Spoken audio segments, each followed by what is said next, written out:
دل ٹوٹ جائے گا. میں دل توڑنے نہیں آیا, دلوں کو سہارے اور تسلیاں دینے آیا ہوں. حضور آگے چلے, بوڑھی اماں آگے بڑھ کے حضور کی قمیص کو پکڑتی ہے, کہتی ہے بیٹا جب تک تو اپنا نام نہیں بتائے گا, باپ کا نام نہیں بتائے گا, قبیلے کا نام نہیں بتائے گا, ماں کا نہیں بتائے گا, نہیں جانے دوں گی. تو کتنا حسین ہے, کتنا پیارا ہے, اپنا تعارف کروا کے جا. میرے آقا کی آنکھوں سے آنسو روا ہوتے ہیں, تڑپ کے کہتے ہیں بوڑھی اماں چھوڑ دے, اگر بتاؤں گا پھر پچھتائے گی.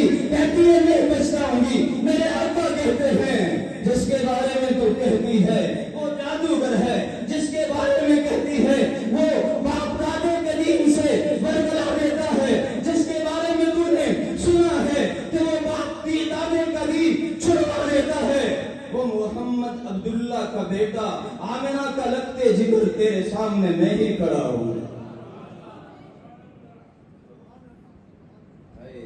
میرے آقا فرماتے ہیں کہ جب یوں بات میں نے بوڑھی اماں سے کہی تو بوڑھی اماں نے کہا کہ بیٹا اگر تو ہی محمد ہے تو پھر چل ساری باتیں چھوڑ. جس طرح گٹھری اٹھائی تھی اب دوبارہ اٹھا, اب میں بھی تیری غلام بن گئی. وہ جادو ہے کہ کیا ہے, جس اللہ کی تو بات کرتا ہے اب اسی اللہ کی بات مجھے بھی بتا. جو مشن تیرا ہے وہ مجھے بھی بتا, جو کام تیرا ہے وہ مجھے بھی بتا.